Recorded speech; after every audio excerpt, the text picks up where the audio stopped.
Lince TV, Política y Noticias. Su reverendísima santidad anda muy preocupada por el cambio climático y para combatirlo, pues no dudará en privar a los españoles de todas sus comodidades.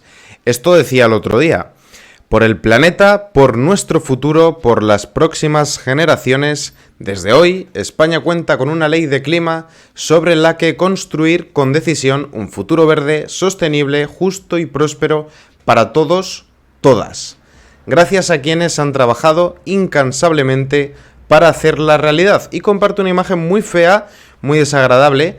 El Congreso aprueba la primera ley de cambio climático y transición energética de España.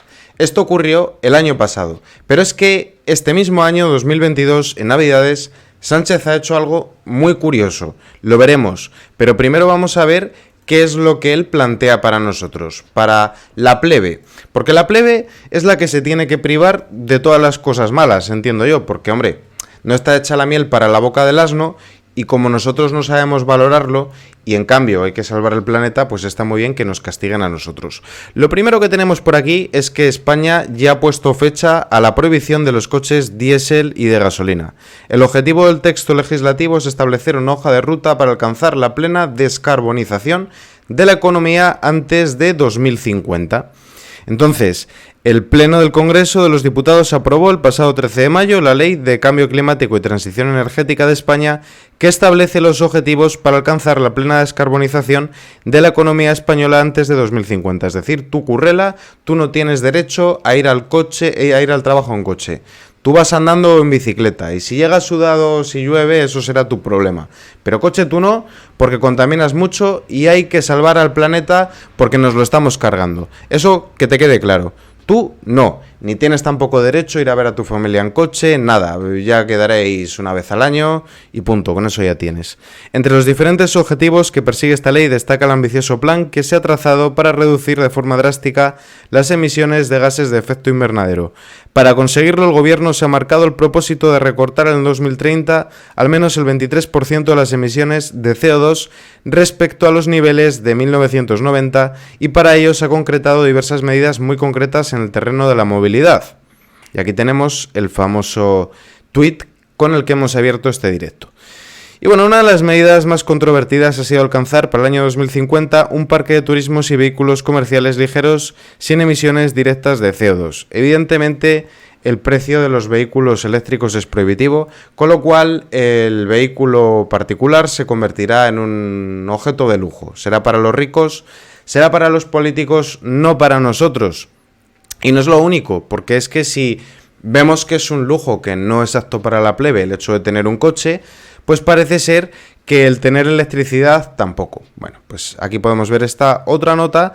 Europa se ha lanzado a reactivar centrales de carbón en plena crisis energética con el objetivo de ahorrar todo el gas posible durante el verano ante la amenaza de que Rusia cierre el suministro. Países como Alemania, Austria o Países Bajos están recurriendo ya a sus plantas térmicas para blindar su seguridad de suministro. Pero en cambio España, porque Spain is different, my friend, España está o estaba a las puertas del apagón definitivo de todas las centrales de carbón. Frente a la decisión de otros países europeos de relanzar la producción térmica como medida defensiva por el recorte de suministro de gas, en el caso español, desde el gobierno y desde el sector eléctrico, se había venido insistiendo en que no había marcha atrás para el adiós. Pero la incertidumbre provocada por la crisis energética puede posponer los planes y puede acabar aplazando el inminente cierre de la central coruñesa de Aspontes, propiedad de Endesa. O sea que lo de tener luz también es un lujo, eso es un capricho capitalista y no es apto para la gente mundana. El problema es la realidad. Sí, la realidad es el problema. Diréis, ¿pero por qué es un problema la realidad? Porque resulta que los españoles emitimos menos CO2 que hace 30 años. Resulta que los españoles sí que hemos reducido las emisiones de CO2, amén de que España es uno de los países que menos CO2 emite a la atmósfera, tanto per cápita, es decir, por persona, como a nivel de país. ¿Vale? Si nos comparamos con países como China o como la India, pues España es un país que contamina poco, pero por personas un españolito promedio contamina muchísimo menos que cualquier ciudadano catarí o de Emiratos Árabes Unidos. Sin embargo, vemos que es a los españoles a los que se nos exige hacer este esfuerzo.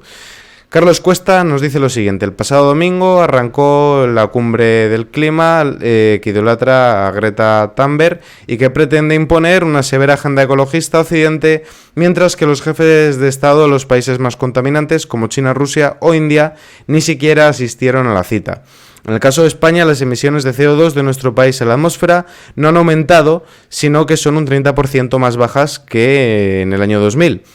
Así, la realidad tumbaría el discurso apocalíptico de la ONU y de la izquierda, que asegura que la humanidad va directa al infierno por el cambio climático.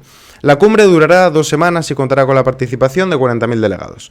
Pero yo he abierto programa diciéndoos que, oye, que es que Sánchez en cambio no da ejemplo. Sánchez no está dando ejemplo.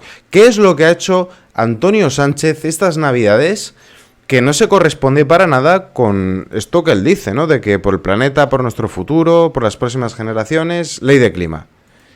¿Qué es lo que habrá hecho Pedro Sánchez? Bueno, pues Pedro Sánchez ha hecho lo siguiente. Sánchez moviliza el Falcon para ir con Begoña Gómez al último concierto de Serrat. El presidente se desplazó a Barcelona con su mujer para disfrutar del último concierto del cantautor.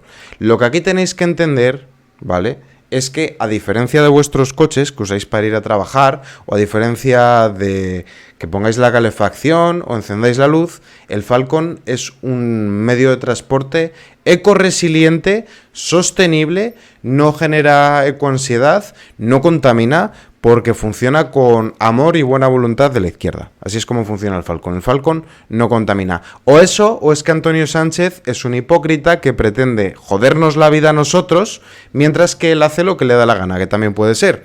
También puede ser, y de hecho es lo más probable. Nuevo uso polémico de un Falcon del Ejército del Aire por parte de Pedro Sánchez.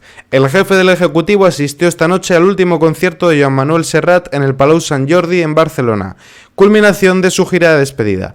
El único acto que figura en su agenda de este viernes. Según revelan aplicaciones de seguimientos de vuelo, el avión del Ejército del Aire despegó de la base de Torrejón rumbo a la capital catalana a las 19:28, trasladando a Sánchez y a su mujer y aterrizando en Barcelona a las 8:15.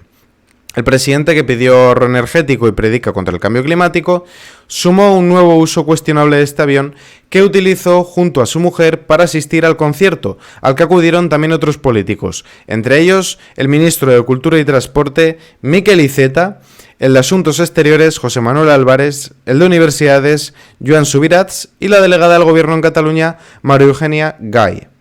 También asistieron la consejera de Cultura de la Generalitat, Natàlia Garriga, la alcaldesa de Barcelona, Ada Colau, el primer teniente de alcalde de Barcelona, Jaume Collboni, y el líder del PSC, Salvador Illa. Un día antes había acudido a escuchar a Serrat per Aragonés. Con este gesto, Sánchez vuelve a dejar claro que sus problemas climáticos no van con él. En los últimos meses ha utilizado profusamente medios oficiales del Ejército del Aire, con el consiguiente gasto en combustible para asistir a actos del partido o para hacer pequeños desplazamientos que hubieran podido realizar en tren o en coche. Bueno, pues yo creo que queda claro todo, ¿no? Que nosotros somos la plebe, que a nosotros hay que aplicarnos cualquier tipo de restricciones aunque España contamine poco, y que él es la nueva nobleza, que él es aquí el mandamás, que puede hacer lo que le da la gana y reírse hasta de las propias normas que pone para el resto de la población.